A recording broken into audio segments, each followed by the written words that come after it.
Hello, everyone, and welcome back to Entheon's channel. We're sitting here once again with Tim. We wanted to have a dialogue today about the psychedelic industry as a whole and what it may turn into. Tim, how you doing? You ready to get into it?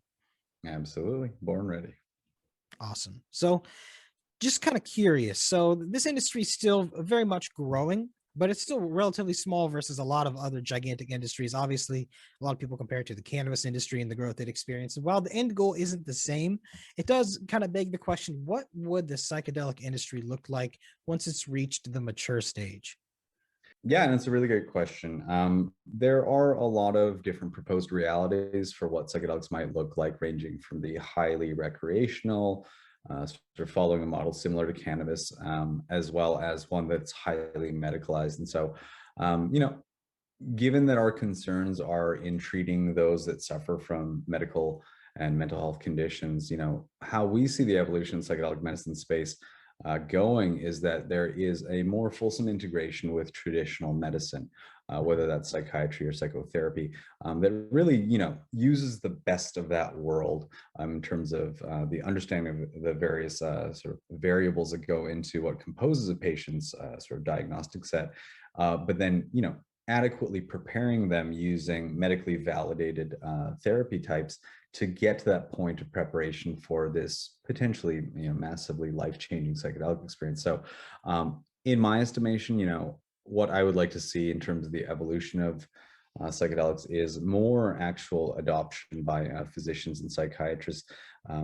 As we produce the data to support the idea that these are, both of higher potential effect, but also of very low potential harm. And so, we're trudging along. These things take as long as they take to prove out clinically, but we do see based on the interest from mental health professionals as well as physicians that we're receiving, an eagerness to get involved.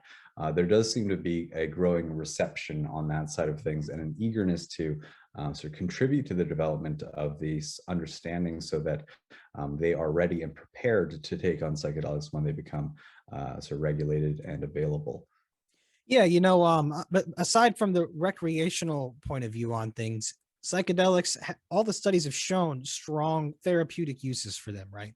So at the end of the day, I think that's something that's going to continue. You're seeing growing interest in markets. The first US psychedelic ETF is now officially on the market. That's one thing. And so I'm just curious last question, just speculative. How long do you think it would take to reach that point of maturity? If there is a set time, you think? Yeah, interesting. Depending on what point you consider the fully evolved, fully baked psychedelic industry, we do have psilocybin entering into later stage clinical trials. So that the dawn of that may be close upon us. From our perspective, we do see the potential for full integration of a variety of currently being sort of researched molecules happening anywhere between 4 to 6 years.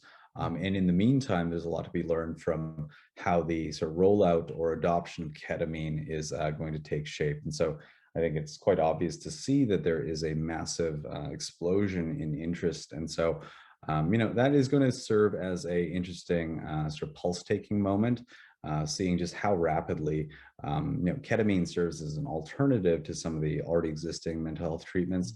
And yeah, I think that's going to be a really good bellwether as many of the ketamine companies that we're hearing and talking to are, if not explicitly, implicitly interested in the expansion of their sort of library of usable molecules to include things like psilocybin and DMT.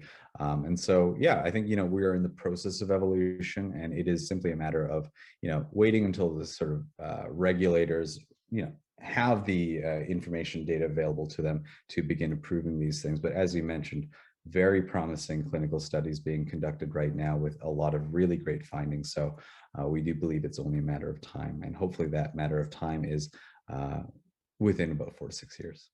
Fair enough. It sounds like the golden age is almost upon us, Tim, but it's going to be on the backs of a lot of hard work and strong research. So thank you again for sharing your thoughts on this. Any last words before we go?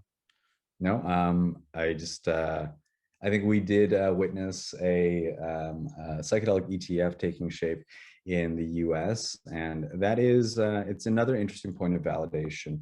I think it's safe to say that psychedelics are beginning less and less to be viewed as some sort of weird novelty or a fringe type of sort of new age therapy.